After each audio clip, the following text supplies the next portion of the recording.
Hi, I'm Rick Paris. Welcome to Conscious Reality Creator.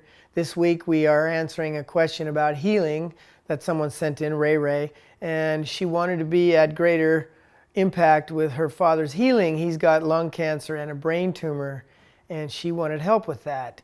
And so what inspired this video is, in conscious reality creating, you will learn how to heal yourself. You must learn how to heal yourself because your limitations are the very first things you begin work with. Oh, I have a problem with this, I have a problem with that. Often conscious reality begins with problems until you realize I don't have to grow with problems. But in order to understand a problem, to understand a disease, is to understand what is under that disease. What's the function behind the form? Like if you have a cold, we're not going to talk about how to keep from getting a cold. We're going to talk about why you got the cold, where you got the cold, and what that cold was doing to you while you had it. You need to understand that in order to heal. And so we're going to get into that deeper in this video today. Hi Rick, my father has recently been diagnosed with lung cancer and a brain tumor. I want to help my father on a path toward healing himself any way I can. Can you please tell me how I can do this?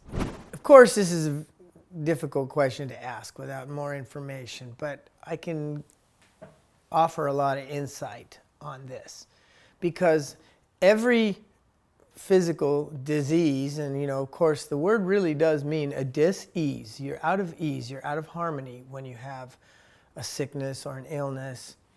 And so everything can be healed, everything. AIDS is not a death sentence. Nothing is. Everything can be healed. It's just understanding what are the metaphors, because healing has to happen metaphysically first. And then the physical body shows the changes I make on the inside. So you have to understand that the physical body is a reflection of frozen beliefs, attitudes, thoughts, feelings, intuition. All those aspects of yourself have basically frozen into a shape. And that's your reflection of yourself. And so when you hold a negative belief too long, what happens is not only do you forget that you're the one that decided on this belief, in the process of stuffing my negative emotions into my unconscious because I'm not really dealing with it appropriately, it has nowhere to go in reality except build. And basically, if you stuff rage, for instance, every kind of cancer has to do with rage. Unexpressed rage and combined with an inability to change. So of course there's many different cancers, so the type of cancer you have to try to read the body metaphorically for what is this cancer. Like for instance, the woman that's asking the question on this video, she is wanting to know about lung cancer. So being lungs have to do with responsibility and power. Most people that are dealing with lung cancer have something, again, this is not going to nail it down because I'm not really speaking to somebody. I can't process this in real time, but I can offer insight. And so since the message of any cancer is rage and inability to change. Now, I've worked with many people with cancer, and what happens is a person inevitably, you'll say, okay, you're super angry. Like, no, I'm not angry at all. I mean, everybody will tell you, I'm not angry. They don't know it. It's an unconscious. It's like if you decided when you were a child that anger is definitely a no-no, and I'm not expressing anger outwardly anymore because it just hurts my life, or I don't get love, or I create rifts in relationships, or whatever your reasoning is, to decide that, oh, I wanted to say, I crashed my motorcycle, that's what the bandage is about, so moving on. What happens is, when you decide a certain emotion isn't acceptable or isn't good or is bad, or you label it in a negative way, what happens is you will have to suppress it. When it comes to the moment to be angry, I'm going to suppress that anger. And I'm not going to go there because you have a belief that says it's not good to express it. And you might have made that up when you were 5 years old, 8 years old, 10 years old, whatever, 12 years old. And you've forgotten that you made that decision. So now you have the rest of your life as a reflection of me just not getting angry. I know, I just never get angry. I don't get angry. You should be afraid of a person who doesn't get angry because they're suppressing it and there's like a time bomb. And the truth is, if they aren't a physical time bomb, they are going to have a physical malady that is an expression of that time bomb. And so being reality is a reflection of yourself. All of reality is a reflection of your unconscious, subconscious beliefs. What's happening is I'm throwing trash into myself. I don't like anger. I don't like anger. But anger is very intense emotion. And it's going to build. It's going to build. It's going to build in the background until what happens is the body will give you an affliction. It will offer you an affliction, not because your body's breaking down, not because it's not your friend, not because it's anything. It's trying to help you. It's trying to show you, you got a lot of trash back here. You got a lot of trash and you're not getting over it. The first sign that you're stuffing anger before cancer is usually to be dealing with a lot of depression. Depression is 100% reflection of stuffed rage. I have healed many people. I've gotten many people off of their antidepressants, bipolar medicines, everything by just getting them to understand that and opening that and releasing that. Because as soon as the body is releasing this, it doesn't have to tell you something's wrong anymore because you're taking responsibility for it. So lung cancer is a lack of responsibility in life in general, let's say, because I don't know the specifics, but lung cancer, because power and authority are direct reflections of air, and air is a reflection of lungs, and lungs you either can unconsciously breathe or I can consciously breathe. That's why it's will and power have everything to do with the lungs. So if I have lung cancer, there's something to the effect that in my life I am not responding appropriately. I'm probably stuffing what I want all the time and doing what everybody else wants in a natural, unconscious way. Like I don't really realize I'm never doing what I want. I'm never getting what I want. I'm always doing what everybody else wants me to do. Those kind of things. Lung cancer. That's the kind of environment that sets that stage up, right? And many times people will be depressed before they get cancer, but because they will medicate depression, they don't handle the problem, and the problem keeps building. And now that I'm on medication, I can stuff way more of it because I can't feel what I'm doing anymore. So it gets worse. The issue, the affliction gets worse. So the disease is a manifestation of a negative belief construct. So if he's got a brain tumor to boot, he's probably not having quality thinking. Because again, you want to try to understand that a disease is a metaphor, it's a physical expression of a metaphorical construct. So once I understand metaphorically what's going on and I shift that, the body does not have to display what's going on anymore. So therefore a tumor in the brain a lot of times, again, there's lots of different parts of the brain. So even knowing what part of the brain is this tumor in, what is it affecting, that gives you more information according to what emotion is not being expressed. So, but the brain in general is the hologram. It is, when they say, oh, you only use 10% of your brain. No, you're only aware of 10% of your brain, but the other 90% of your brain is generating this entire physical universe. And so what's happening, that brain is very busy, but that brain is it's like the camera. Your beliefs and attitudes are the film. They're shining through the camera on reality, the screen being reality. The backdrop of the screen is my past, and whatever's playing out, the backdrop's the past, and whatever's playing, it's through this hologram. Your brain is projecting the hologram that physical reality is. So when there's a problem with the camera, when there's a problem with the brain, the people are already angry about not being able to manifest the things that they want. That's why the lungs are relating to this, because at the same time, I'm not doing what I want, but I'm not even having my own thoughts. Because if a person gets programmed, if they're shamed so much when they're a child that they're like constantly made to feel that they're not good enough, what happens is the child comes to the realization that, oh, I'm not making mistakes, I am a mistake. At that point, they start taking on the programs of everybody else because they're in so much pain and everybody else is telling me what I should be thinking and what I should be acting and how I should be doing, that in the end, all of a sudden, I'm not doing anything for myself, and nor do I don't even know what I want anymore. I'm only doing whatever it takes to keep the pain back.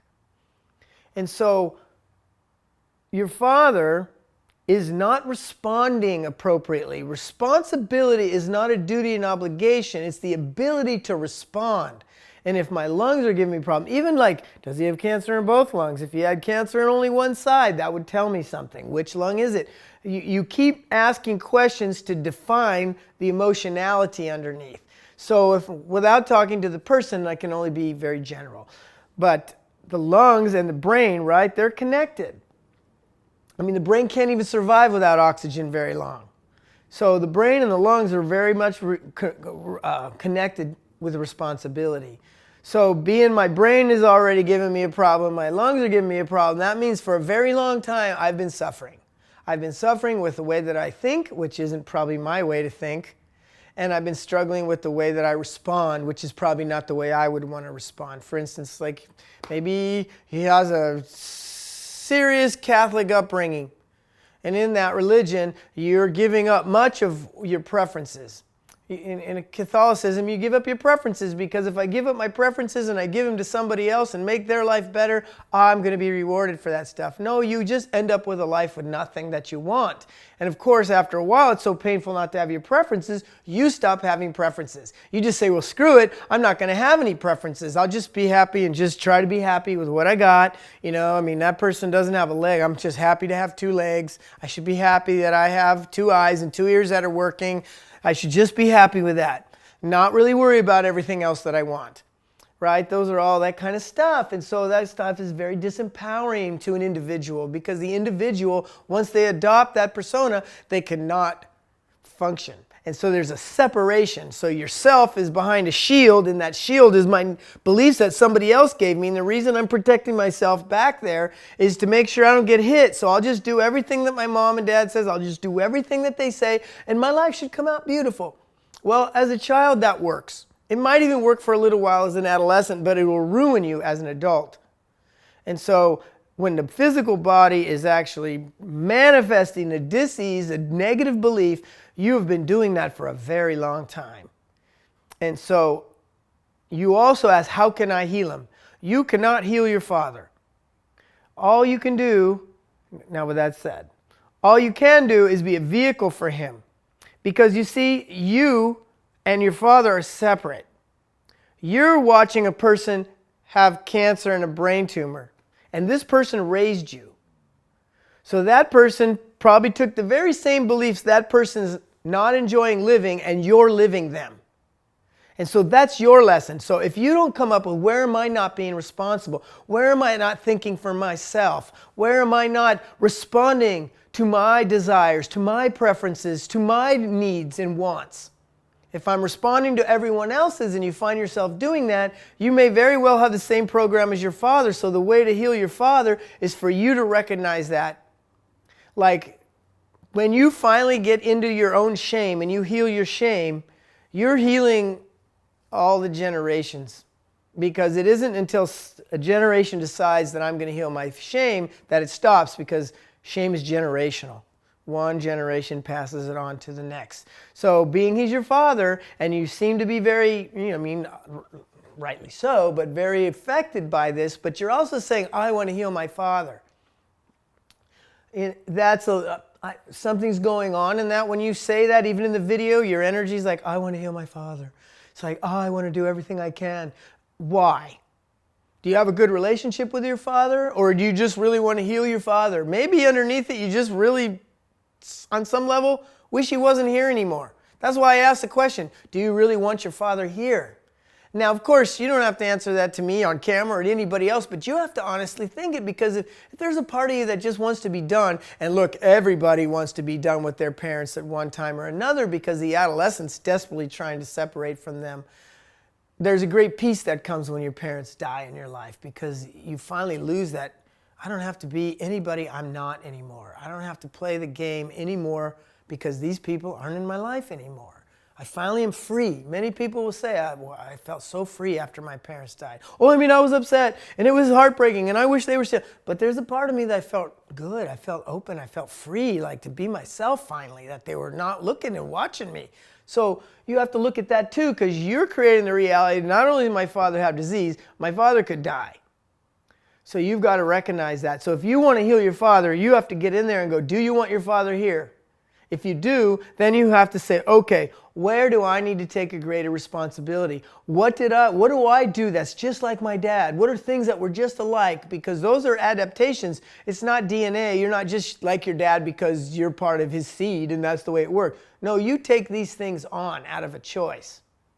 And so you have to look at that and go, where can I be more at choice? Responsibility. Where can I respond to my life? Not to your father, but to your life and to the patterns that you see yourself living that you and your father share.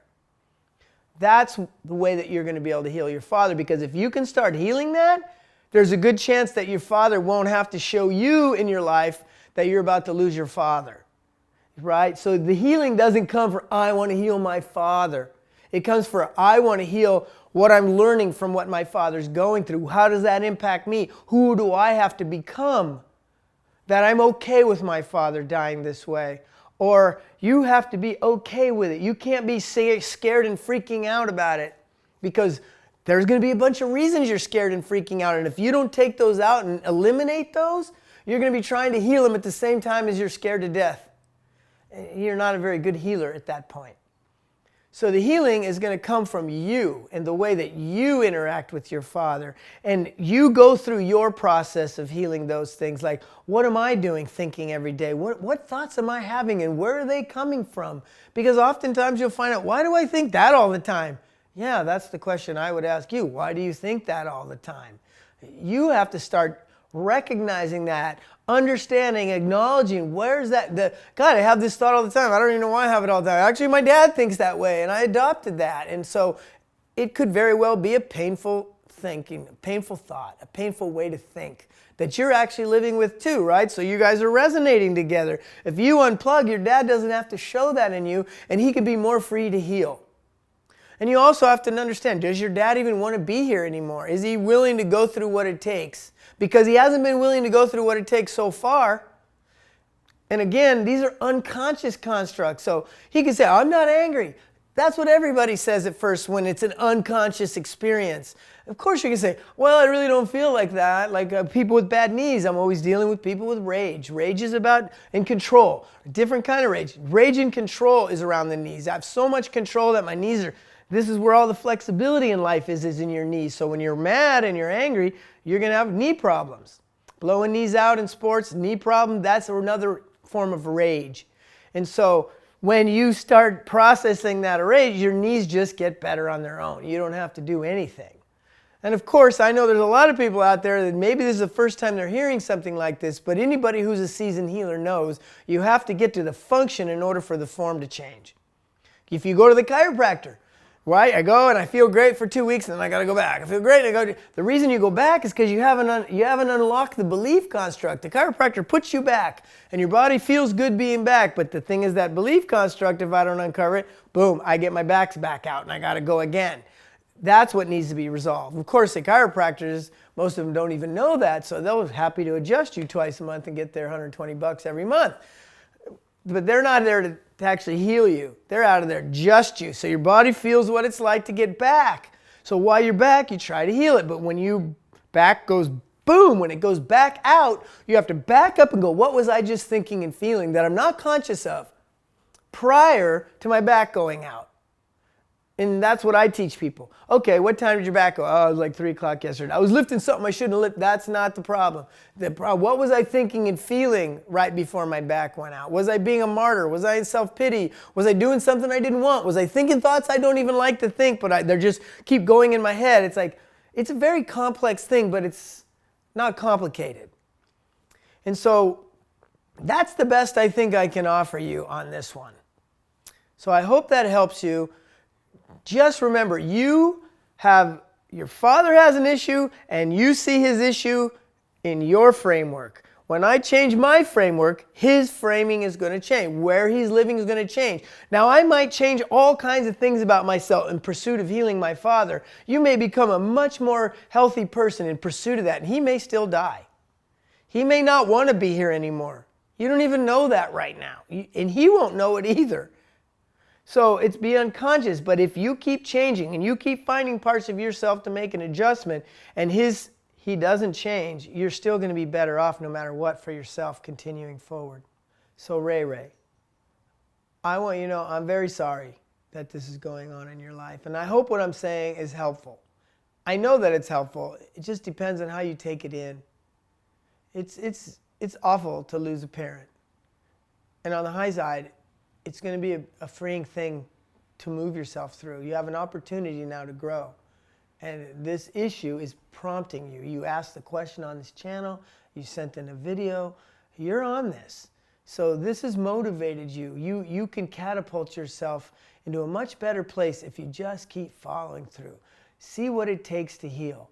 And just remember, this is a metaphysical channel. This is conscious reality creating. And in order for you to consciously allow the space that your father can heal means that my space needs to be cleaned up. I need to be the best channel I can be. And right now we share unconscious constructs that we don't know, but you're going to find out. So good for you. Congrats for asking the question. I hope everything turns out better, and I'd like to hear how it's going. So please check back in and let us know how your pursuit and healing is going. Thank you so much, and I hope the best for you.